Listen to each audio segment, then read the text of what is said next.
আসছি স্যার। আয় আয়।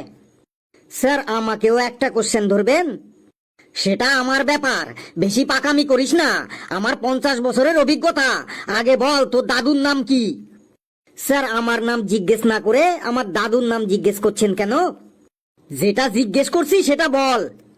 স্যার আমার দাদুর নাম ছিল ডালু। তার মানে তোর নাম কালু, তাই না? স্যার কি করে বললেন? একদম ভেরি সিম্পল। তোর দাদুর নাম যদি ডালু থাকে তাহলে তোর বাবার নাম নিশ্চয়ই আলু, আর আলুর ছেলে তো কালু, তার মানে তোর নাম কালু। সত্যি স্যার আপনি একদম গ্রেট আছেন, মানে মহান আছেন। বেশ, আরো সব বলতে হবে না। তুই বল পৃথিবী পাই পাই করে ঘুরছে, কিন্তু আমরা বুঝতে পারি না কেন? স্যার আমরা নেশা টেশা করি না, তাই বুঝতে পারি না। স্যার শুনেছি নেশা টেশা করলে নাকি পৃথিবীটা চারিদিকে ভঁ ভঁ করে ঘুরে। আমরা তো কোনো নেশা টেশা করি না, তাই পৃথিবী ঘুরছে আমরা বুঝতে পারি না। যারা নেশা করে তারা নাকি বোঝে যে পৃথিবীটা ভঁ ভঁ করে ঘুরছে। কি সাংঘাতিক অ্যান্সার রে বাবা। বেশ, তোকে ইতিহাস থেকে এবার একটা প্রশ্ন ধরি। তুই বল ঐতিহাসিক ঘটনা কাকে বলে? স্যার ইতিহাস পরীক্ষার দিন যদি কোনো ছাত্র টুকলি করতে গিয়ে ধরা পড়ে, তখন সেই ছাত্রের খাতা ক্যান্সেল করে তাকে চর থাপ্পড় ঘুষি দিয়ে বাড়ি পাঠিয়ে দেওয়া হয়। এই ঘটনাকেই ঐতিহাসিক ঘটনা বলে।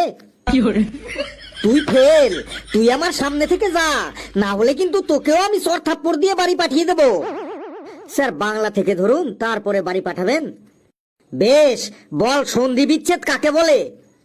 স্যার দুই প্রিয় বন্ধুর মধ্যে যখন টাকা পয়সা নিয়ে গন্ডগোল বাঁধে, তখন তারা মারামারি করে একে অপরের থেকে বিচ্ছেদ হয়ে যায়, তাদের মধ্যে মুখ দেখা দেখি পর্যন্ত আর হয় না, তখন তাকে সন্ধি বিচ্ছেদ বলে। আমার হাতে আজ খুব ব্যথা, তাই তুই আমার হাত থেকে আজ বেঁচে গেলি, যা তুই ফেল।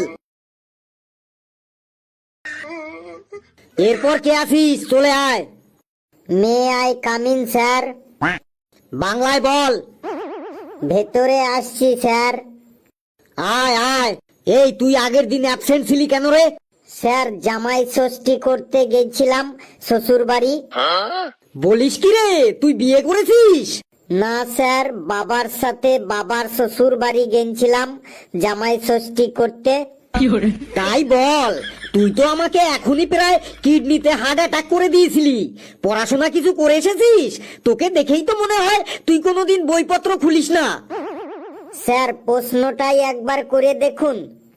বেশ, বল পৃথিবী এত গতিতে ঘোরার পরেও তার কক্ষপথ থেকে ছিটকে পড়ে না কেন? যে ড্রাইভারটি পৃথিবীটাকে চালাইছে সে খুব পাকা ড্রাইভার আছে। উপরওয়ালা খুব বুঝে শুনেই খুব ভালো ড্রাইভার রেখেছে পৃথিবীটাকে চালানোর জন্য। ড্রাইভারটির কারণেই পৃথিবী তার পথ থেকে ছিটকে পড়ে না। একদম ভুল অ্যান্সার দিলি। তুই বল অশোক কে ছিলেন? শাহরুখ খান। আর আকবর কে ছিলেন? ঋত্বিক রোশন। কি আবোল তাবোল অ্যান্সার দিছিস? হ্যাঁ স্যার, আমি সিনেমাতে দেখেছি শাহরুখ খানের নাম অশোক আর ঋত্বিক রোশনের নাম আকবর। তোর কথা মতো তো তাহলে শ্রী চৈতন্য মহাপ্রভু হলেন যিশু সেনগুপ্ত। হ্যাঁ এটাও ঠিক বটে, ঠিকই বলেছেন আপনি। আরে এইগুলো সিনেমা রে, এইগুলো সিনেমা। বিভিন্ন ফিল্ম আর্টিস্ট ওইসব ঐতিহাসিক ব্যক্তিদের চরিত্রে অভিনয় করেছে।